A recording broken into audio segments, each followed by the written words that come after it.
Dale team with மீலே என் கூட join பண்ண எல்லாருக்கும் வார்ம் வெல்கம். சப்ஸ்கிரைப் பண்ணாதவங்க சப்ஸ்கிரைப் பண்ணி டேல்மிட்டா மாதிரி என் கூட ட்ராவல் பண்ணுங்கள்.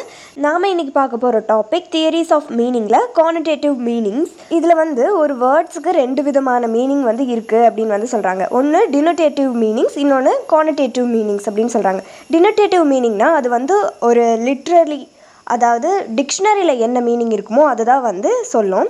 Quantitative meanings emotional, culture, personal, associations இது எல்லாத்தையும் அந்த வேர்டோட லிங்க் பண்ணுது அப்படின்னு சொல்கிறாங்க. குவான்டிடேட்டிவ் மீனிங்ஸ் தான் எமோஷன் டோனை வேர்ட்ஸ்க்கு சஜஸ்ட் பண்ணுது அப்படின்னு சொல்கிறாங்க. அது என்ன, அது எப்படி ஒர்க் ஆகுது அப்படின்றத நம்ம எக்ஸாம்பிளோட நம்ம இப்போ பார்க்கலாம். பிரிங்க் அப்படின்ற வேர்டுக்கு மீனிங் எட்ஜ் அப்படின்னு அர்த்தம். அதுவே பிரிங்க் ஆஃப் டிசாஸ்டர் அப்படின்னு நம்ம சொன்னோம் அப்படின்னா அதோட மீனிங்கே டோட்டலாக சேஞ்ச் ஆயிரும். அதோட மீனிங் இப்போ ஜஸ்ட் எட்ஜ் அப்படின்னு இருக்காது. அது எதை சஜஸ்ட் பண்ணுது அந்த வேர்ட்ஸ்க்கு அப்படின்னா டேஞ்சர், ஃபியர் அண்ட் ரிஸ்க் இது எல்லாத்தையுமே அந்த வேர்டுக்கு சஜஸ்ட் பண்ணுது அப்படின்னு நமக்கு சொல்கிறாங்க. லிச் 1974 குவான்டிடேட்டிவ் மீனிங்ஸ் பற்றி சொல்கிறாரு. என்ன சொல்கிறாருன்னா, குவான்டிடேட்டிவ் மீனிங்ஸ் டிக்ஷனரியில் இருக்க மீனிங்ஸை விட அதிக மீனிங்ஸை கேரி பண்ணி வேர்ட்ஸ்க்கு கொடுக்குது அப்படின்ற மாதிரி அவர் சொல்கிறாரு. இது ரியல் வேர்ல்டோட எக்ஸ்பீரியன்ஸ் அண்ட் பீப்புளோட ஃபீலிங்ஸை அந்த வேர்ட்ஸோட லிங்க் பண்ணி நமக்கு சொல்லுது அப்படின்ற மாதிரி நமக்கு சொல்கிறாங்க. இது எப்படி ஒர்க் ஆகுது அப்படின்றத நம்ம ஒரு எக்ஸாம்பிளோட பார்க்கலாம். எக்ஸாம்பிளுக்கு ஹோம் அப்படின்ற வேர்டு நம்ம எடுத்துக்கிறோம். இது டிக்ஷனரி மீனிங் என்ன இருக்குன்னா ஒரு பிளேஸ், இல்லைன்னா இது வாழ்கிறதுக்கான ஒரு இடம் அப்படின்னு அது குறிக்குது. இதுதான் டினோட்டேட்டிவ் மீனிங் சொல்கிறாங்க. அதுவே குவான்டிடேட்டிவ் மீனிங்காக இருந்துச்சு அப்படின்னா அந்த வேர்டுக்கு அது என்ன சஜஸ்ட் பண்ணும் அப்படின்னா home comfort place, warm, family, ஒரு செக்யூரிட்டி இது எல்லாத்தையுமே மீனிங்காக கொடுக்குது. இது எதை ரெப்ரசென்ட் பண்ணுதுன்னா நம்மளோட ஃபீலிங்ஸ் அதை ரெப்ரசென்ட் பண்ணுற மாதிரி இருக்குது. ஸோ இதுதான் குவான்டிடேட்டிவ் மீனிங். இது அன்ஸ்டேபிள் அண்ட் ஃப்ளெக்சிபிளாக இருக்கும் அப்படின்னு சொல்கிறாங்க. டினோட்டேட்டிவ் மீனிங்ஸ் ஃபிக்ஸ்டாக இருக்கும், யூனிவர்சலாக இருக்கும். எங்கே போய் யார்கிட்ட கேட்டாலும் அதோட மீனிங் இதுதான் அப்படின்ற மாதிரி சொல்லிடுவாங்க. அதுவே குவான்டிடேட்டிவ் மீனிங்ஸ் அப்படி இருக்காது. இது ஸ்டேபிளாக இருக்காது, ஃப்ளெக்சிபிளாக இருக்கும். ஸோ இது என்ன சொல்லுது அப்படின்னா பர்சனல் ஃபீலிங்ஸை எக்ஸ்ப்ரெஸ் பண்ணுற மாதிரி இருக்கும். இப்போ பர்சன் டு பர்சன் அந்த விஷயம் மாறும். இப்போ என்கிட்ட ஹோம் அப்படின்னா என்ன அப்படின்னு கேட்டால் நான் கம்ஃபர்ட் பிளேஸ் அப்படின்னு சொல்லுவேன். வேற ஒருத்தர்கிட்ட கேட்டால் அவர் என்ன சொல்லுவார் அப்படின்னா ஃபேமிலின்னு சொல்லுவார்.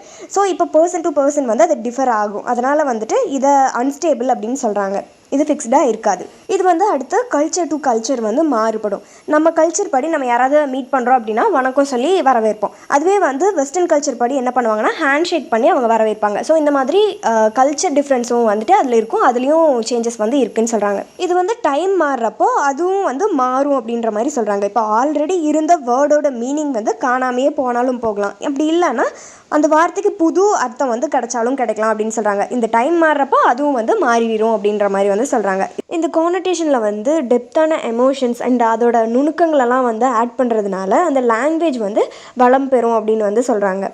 Quantitative meanings open ended and flexible அப்படின்னு சொல்கிறாங்க. இது நம்மளோட பிலீஃப் அண்ட் நாலேஜ் மாதிரி அப்படின்ற மாதிரி சொல்கிறாங்க.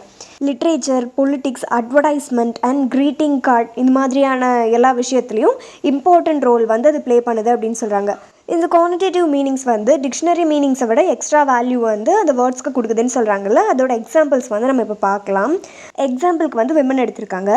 டினோட்டேஷனில் human plus female plus adult அப்படின்னு சொல்கிறாங்க. அதுவே கானோட்டேஷனில் என்ன சொல்கிறாங்கன்னா maternal, talkative, good at cooking, wearing clothes இந்த மாதிரியான விஷயத்தில் அதை சொல்கிறாங்க. ஸோ இந்த வேர்ட்ஸ் எல்லாமே டினோட்டேஷனுக்கும் கொனோட்டேஷன்ஸ்க்கும் இடையில இருக்க டிஃப்ரென்ஸை காட்டுது. அடுத்து பாசிட்டிவ் அண்ட் நெகட்டிவ்ஸ்.